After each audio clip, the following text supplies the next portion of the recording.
Shabbat shalom, everybody, and you're welcome to the Shabbat of this morning. This morning I'm going to talk about Parashas Va-Yeshev, and which means to settle, right? Remember, all our forefathers, Abraham and Isaac, they're not settling; they were sojourning in the land. I mean, to sojourn meaning they are living there temporarily. It's not permanent. But now our forefather Jacob is now settling down. It's not permanent. It's not his own. So God, because the promise that God gave to Abraham, right, that He's going to give the land to his what? To his descendant. Now, Jacob Avenu is now settling down in the land. And I subtitle the Parashah of this morning as miracles. I want us to discuss about miracles. What is miracle? People might say, okay, miracle is when it is defined as when something happens from the ordinary, right? When something is not ordinary. From the ordinary you see the extraordinary, something like that, something that is beyond nature, something that something that you think it is impossible and then becomes possible. Like, for example, I can give an example of myself. There was a time back home in Africa that I went with one of our elders of the synagogue. I went with him to his village, right? So, and his village is a little bit it's a little bit far from Ghana. So, it's like 2 hours drive. So, and we left in the evening, and you know the road. 2 hours drive in Africa can take you 10 hours, like here, because of the road, bad road, right? So, as we're driving, so sorry, we're in the bus, and so when the bus driver was driving, I think we're like 1 hour after like 1 hour will be like 3 or 4 hours after the drive. So the bus stopped. I said, run, everybody run! What is everybody running? They said there is a thief. That they were robbing buses in the front. Say, the one of the elders forgot about me, the son of the rabbi. The guy escaped. He left. He left me alone. He ran for his own life. Me, the window of the bus. Naturally, the window of the bus is just small in Africa, so there is no way I can go through in a natural. I can't pass through that window. I know that one. So, but I opened my eyes. What I opened my eyes, where I saw myself was outside of the bus. But I can remember that I passed through the window in my head, but I found myself inside the bush outside. So how did I pass from the bus through the window?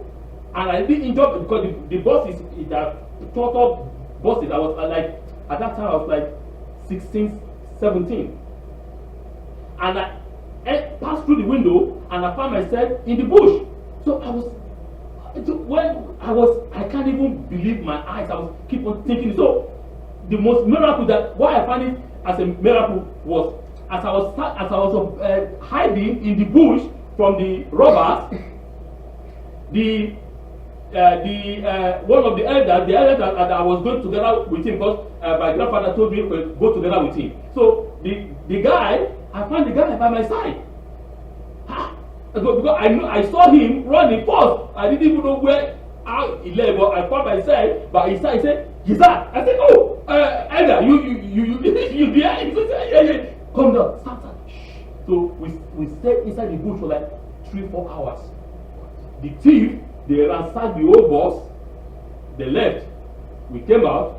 Everybody, thank God there was no life lost. All of us, we came back again. Well, he said, they steal my money, they steal my bag. Thank God for your life.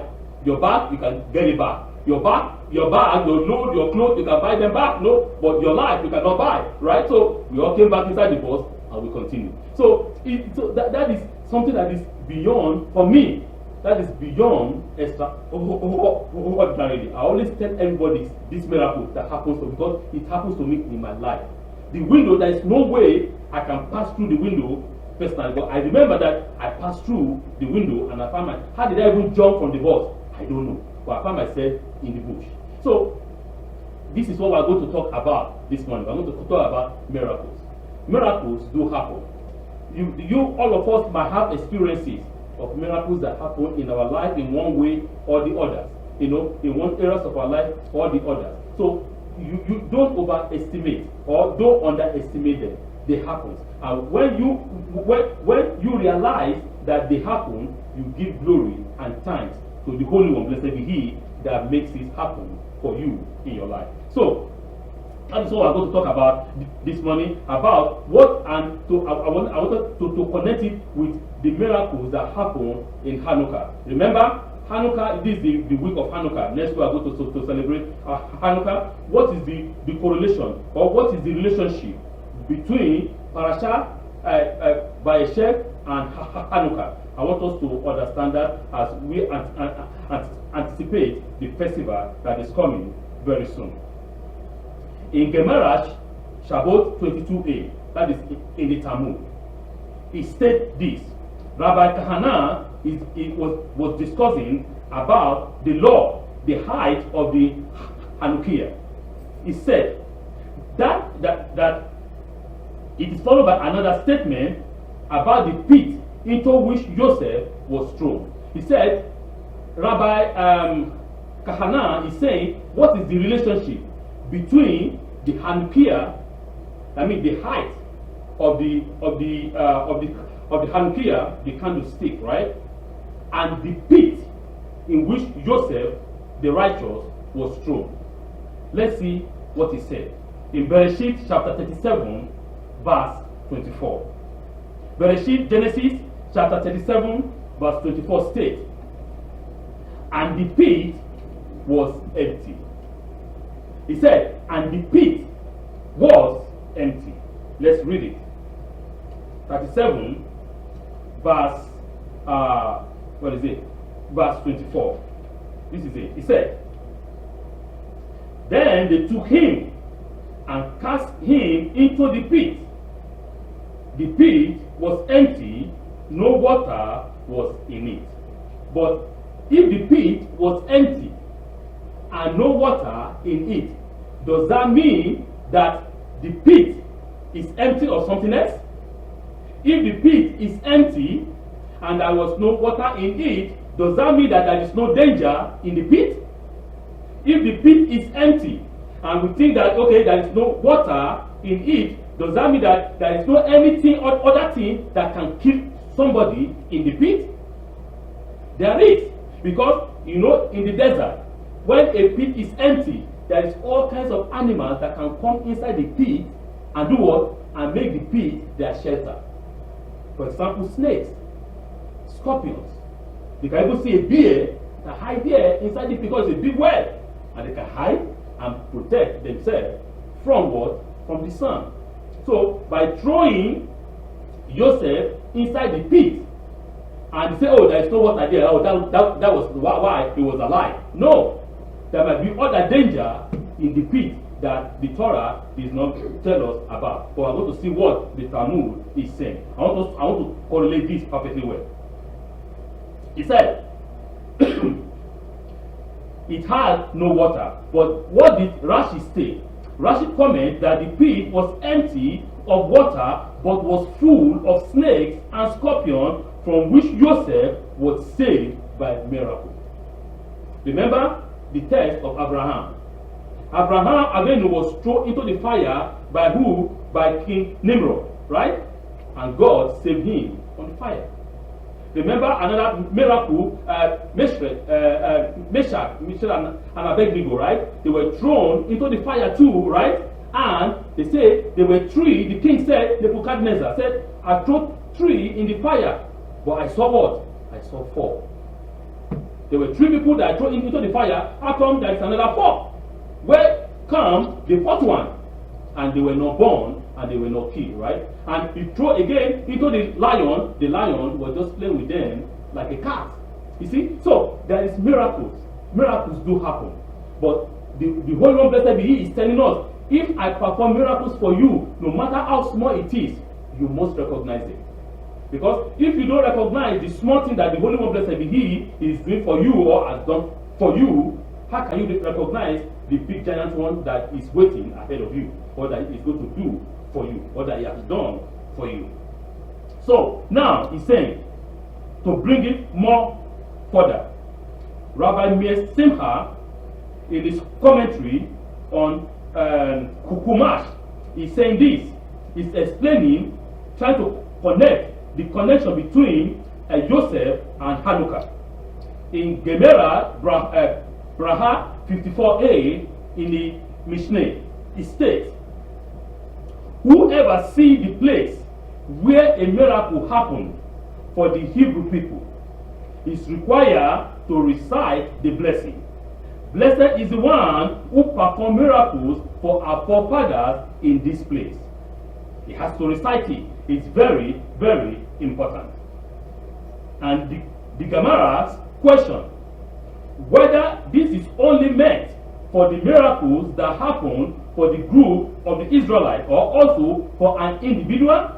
Is it this blessing, is it has to be recited only for the whole group or for an individual? And let's see what the rabbi said. The rabbi said, it concludes in the Gemara saying that even an individual who experienced a miracle recite a blessing substituting the word me for forefathers. The Abudraham is in the Talmud explained that a miracle done for a group of Israel must be recognized by the entire nation. Why a miracle that is performed or that is done for an individual must be recognized by that individual, by the children of the individual, and by the grandchildren of the individual. I'm bringing this for understanding. What is the relationship between Hannukah and Yosef? Yosef was saved from the pit by the power of God. Because we don't know, Torah didn't mention it, but Talmud is giving us the explanation that in the pit there were danger. But Joseph was saved from that danger that was inside the pit by the power of God. That though that the snake or the scorpion or the bear or any animals that might be there did not harm Joseph. Because Joseph has a destiny. Right? Joseph has a destiny. And his destiny is written and sealed by God himself. All of you, individually and collectively, has a destiny sealed by God. And no any other powers. Remember, I always tell us this. No any other principalities. No any other kingdoms. No powers in heaven and on earth can change that. Only God. Because it's sealed by him. So, you have to understand that if I have a destiny with God and an agreement that is sealed by the Holy One, blessed be He, then I must achieve that which God has meant for me to be, which is positive. Remember, God always wants positivity for His children. Always. That is constant. Right. So, Joseph has to fulfill the dream that God has said that he has to fulfill. Because if Joseph died, God has a choice. God either raised him from the dead, or God has to make another Joseph exactly the same copy, like a clone of that one. That's a choice. Right? Because Joseph cannot die. Because he has to be the one to sustain them in what? In Israel, in Egypt. When God has decided to do something, nobody can change it. It is God. That's why we call it God. So you have to understand that in my life, I might be experiencing one thing or the other. I might be going through a tough time. I might be going through a good time. I might be going through one time or the other. But I want you to be rest assured, 100%, that the time of God for you is about to come. It will come. That, as I said, God is never late. God is never early. God is right on time. We might say, I know as a human being, we have flesh, we have blood, we have body, we have pain. You might say, God, I want it now. I've told us many things about my life too. When I was single, I was working, right? But I never saved. The money is as if there is a hole in the purse. The money is just leaking. It's going out. But it's the same money, the same salary. I can't say this is what I say. I go to my rabbi. I say, Rabbi, what is going on? Rabbi told me, go and marry. I said, no, I cannot marry because I don't have money. But because you're working, you are having this salary. I say, yeah, but I don't know where it's going. He said, go and marry. I said, no. Rabbi, I want to build a house. I want to have this big limousine, Ferrari. Ferrari, as boys, I want Ferrari. I want this in Lamborghini. Okay. I didn't listen to the rabbi. I was doing my own thing. When the pain was too much like this, as I mean, just like this in my neck, I went back to the rabbi. I said, Rabbi, this is getting like this in my neck. I can't do it again. He said, what did I tell you 2 years ago? Go and marry. I said, man, maybe this man is right. I went back home. I scratched my head. I said, maybe this man is right. I said, no, I can go and marry. He said, but God, give me a wife, and I need to marry now because I don't know how to do it. I met my wife. We got married. My salary never changed. This is a miracle I'm trying to let us know. I've told us many times. The salary didn't increase. It's still the same salary. But I was saved. In the same salary, I bought a house with the same salary. That is a miracle. Because the same salary that I couldn't even save the one, that I realized that the man, my rabbi, was right. Because as a young guy, I have a lot of friends. And we go to discotheque. And when they come, oh, Isaac, hey, don't pay. I pay.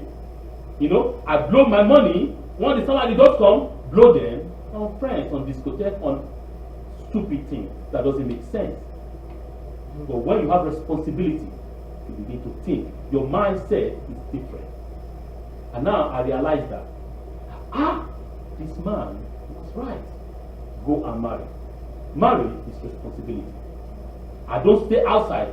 I only know my work, my home, because I have responsibility. I finish my work, boom. My friend say, is that?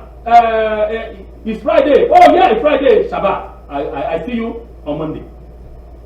No more. Another extra time is on bar, right? This is what I'm trying to do. Miracles do happen. What you think that is ordinary, God will make it extraordinary. Because you can think, you can understand that the man that is speaking to you is not dumb, it's not stupid. There is a reason he's saying, go and marry. Because you become responsible for yourself. So, what is the connection between this? The second braha that we recite on Hanukah is this. And when we light the candle. So we said when the Hanukah candle is light, we said specifically about the miracle of the jug of oil which did not run dry, as in the time of Eliyahu Hanavi and in the time of Elisha Hanavi. Clearly, this was an open miracle that goes beyond nature. Nevertheless, the primary miracle that the Israelites celebrate was the military victory over the Assyrian Greeks. The Israelites defeated Antioch and were able to reign with a Hebrew king for war with a Judean kingdom for another 200 years before the Hashmoneah, until the destruction of the second Beit Hamikdash, the second temple. What am I saying here? What I'm saying is that the second braha, the second blessing that we recite, was the blessing of the oil that never runs dry. Remember, the oil was supposed to be used for only 1 day, right? And it lasted for 8 days until a new one was prepared, right? So, and we can also see this in the life, or in the prophecy, or in the ministry of Eliyahu the prophet, and in the ministry of Elisha the prophet. Elisha was going, right? And he met the woman, the woman that he helped when the woman came and said, the prophet,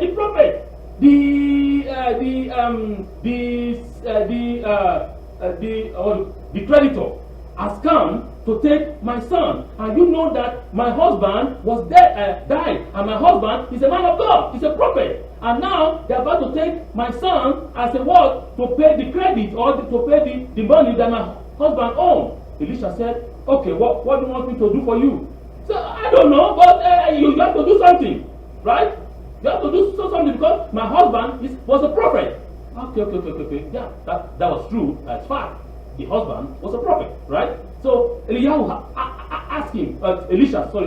said, what do you have in the house? He said, oh, I don't have nothing. I only have a jar of oil. It's okay. You have a jar of oil? Okay. You see, God used nature to bless nature, right? He said, okay. Go and borrow every jar in the town. Bring it into your house. Lock the door. Bring your sons. Begin to pour. When you fill all the jar, bring another one. Pour. When you don't have again, then you let me know. It's okay. He brought all the jar in the city, in a house. Close the door. Do exactly like what the prophet said, right? That's the reason. And I learned that also, which I'm going to tell us later in this training that I am undergoing now.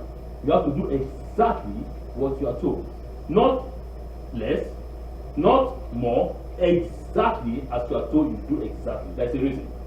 And the woman did exactly as she was told. Everything inside the okay, pour, everything. That's okay. And then she asked the son, bring another jar. The son said, Mama, the jar is finished. So it's finished? Oh, okay. And the oil stopped. Right? Now, she ran. She didn't say, oh yeah, I forget about the prophet. Right? She ran back to the prophet. He said, prophet, everything is filled, everything is okay. Then the prophet said, go sell them. Sell all the remaining, pay your debtor, and the remaining, you can use it for yourself. What is the teaching that the Holy One Blessed be He is teaching us here? Which Yeshua HaMashiach also gives us understanding. He said in the case of Yeshua, he said 10 was healed. Only one came to say thank you. Why? Because the rest, they don't give a damn. Oh, I am healed, the problem is gone, hallelujah, I'll return back to my sheep. You know, a dog return back to their vomit. Once I am healed, once everything is okay, I don't care about God. God is second. When I am in pain, God is number one. I pray, God. And once God take away the issue, the problem is gone, everything is solved, everything is good. Oh God, I see you tomorrow. That is our character as a human being. We don't appreciate. But Yeshua is saying about appreciation. And we can see that the woman appreciated. She went back to the prophet. He said, what can I do now? Everything is done. Prophet, direct me, teach me, tell me the next thing, the next step to do. I don't want to make mistake. I don't want to go and step on the wrong path. Right? And the prophet advised her again, go sell them, pay your debtor, the remaining you can use it to have a good life with you and your children. So we have to appreciate. We have to understand that appreciation is extremely important. When God performs miracles for you, don't tell God, oh, thank you, Lord God. Like only one. Hey, bye. I can go back to my normal life and do whatever I want and continue to do my negative part. Return back to the negative way. No, you have to continue on that path of righteousness, on that path of holiness, on that path of positivity. Why? Because you realize, you understand that God performed a miracle for you and you want this miracle to continue. Right? You don't want the reverse of the miracle, right? You want it to continue. Multiply and multiply and multiply. How does all this connect to Joseph? Now let us see how it connects to Joseph. Rabbi Kahana in Bereshit Rabbah 100 states that when Joseph was returning from burying his father, Jacob, he stopped by the pit which his brothers had thrown him into. The brother became nervous, thinking this will arouse Joseph's anger against them. Now that their father Jacob has died, they fear that Joseph will take revenge against them. Under normal circumstances and dealing with ordinary people, this concern will be a reality. Unfortunately, they underestimate their brother Joseph and all that he stood for. Joseph went back to the pit with the purest of intention, for the sake of heaven, for the sake of the world to come. The purpose of his returning was to be able to say the braha, the blessing, Baruch She'asali Babakim, which means, blessed is the one who performed a miracle for me at this place. Remember when Yaakov died, the father of Joseph, what did the Torah say? This is not explained in the Torah, it's in the Talmud, okay? So what did the Torah say? Torah said, and his brothers concur in their mind. What did they concur? They said, oh, Joseph, our father told us, our father said that you should forgive us our sin, that you shouldn't be angry with us because we made a mistake. The question is, did Jacob say so? No, Jacob never said so. But they were afraid that now Jacob had died, Joseph is going to do what? We pay them back. You see, they say a heart, a simple heart is always guilty. My people say a sinner run when no man pursue. When no man pursue you, you run. Right? Because you are a sinner, because you know that you are guilty. Because they knew that they were guilty, they know from the deepest part of their heart that if they were the one, they will do bad for the person that caused this for them. But the Talmud is giving us this other, the link why they say so. He said, and when Joseph was returning back from burying his father Jacob, what happened? He passed through the pit and cleaned in his head. I need to go down to the pit. And he went back into the pit to give thanks. To say, God, thank you for saving me from this pit. And his brother saw that. Remember, okay, we are in a mess. We are in trouble. He's going to kill us all and wipe out our children. So they concur that idea. When they return back to Egypt, they concur the idea in their head. So our father Jacob said, you should forgive us. Was it? Jacob didn't say so. He didn't mention nothing like that. But because they knew that they were guilty in their mind. So they need something to hide their sin. But remember, Jacob might be a young man. I was discussing that yesterday. Jacob might be a 17 years old. But his mind is a mind of 200 years old. His brother might be 200 years old. But their mind is the mind of a chicken, the mind of babies. You know? But they don't understand. They don't see what Joseph is seeing. And Joseph, because remember the children of the world, they think, Yeshua also says so, they think that they are smart in their way. They think they are smarter than the children of light. They think that they are smarter than us. No. Because they think that we are stupid. They think because we try to forgive. We try to do things in the right way. We try to draw them close to ourselves, right? The brothers of Joseph might think that Joseph was naive by telling them his dream, by telling them Joseph wasn't naive. I was trying to tell them yesterday, he was 17 years old. At the age of 17 years old, you know if somebody hates you or not. He knows that his brother hates him. He knows that perfectly well. He knows that his brother doesn't want to speak with him at all. He knows that. But what he sees is beyond the understanding of his brother. Because he always go to his brother. Why? Because he loved his brothers. He loved them. They might hate me, but they are my flesh. They might hate me, but they are my blood. Because the blood of my fathers, the blood of Jacob runs in me, and the same blood runs in them. I love them. Right? He might say, when Jacob told him, go and look for your brother. He might say, oh, Papa, no, not me. Because they hate me, you know. If they catch me and they might deal with me. Oh, no, me, no, Papa, me, I can't go there. But he went. He obeyed his father. He went. Because he loved his brothers. He loved them. But they don't love him, but he loved them. And we can see what he displayed in Egypt. He cried, he loved them. Because they don't see. He can see tomorrow. I mean, Joseph can see tomorrow. He can see 10 years. He can see 20 years. But his brother, they only see now. They can't even see 1 hour to come. Only now. Their mind is about now. Nothing more than that. See? So, and God is telling us, finally, that we should recognize Joseph recognized this miracle, the miracle that happens to our forefathers during the dedication, during the feast of dedication. The feast of dedication is Hanukah, right? And Yeshua celebrated it. He went to the temple. They came. They asked him, "Tell us who you are. Are you the Savior?" La la la la. I don't have to tell you. My work should tell you, right? Because they say action speak louder than words. My action should tell you who I am, not my word. You only want praise, praise, praise, praise. I don't need that.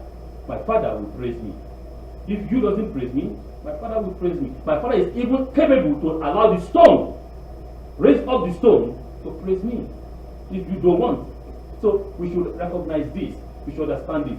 Once we have a miracle, no matter how small it is, even though breathing is a miracle, seeing is a miracle, to smell is a miracle. I understand that happened anywhere during the COVID. People say, "Oh, I cannot smell." I say, what do you mean I cannot smell? So, if everything is burning your heart, you can't smell it. I can't smell it. Why can't you smell it? Remember, the sense of smell was taken away by the virus. For you to smell is a blessing, it's a miracle. Because by smelling, you can save your life. If your house is burning, right, you can run. But if you don't recognize and realize, you're born to get out of the house, right? So, as an individual, we should, and as a community, we should recognize the miracle of God, no matter how small it is. Let us recognize it. Let us say, blessed is the Holy One that performed miracle for me at this place. Blessed is the Holy One that performed blessing for my forefathers at this time in the days of old. So when we bless the name of the Holy One for every miracle that He performs for us, He's going to perform more and more and more miracles. It happens. It's real. But we as an individual have to recognize it and give glory to the Holy One. Parashas, Va-Yeshev. Shabbat Shalom.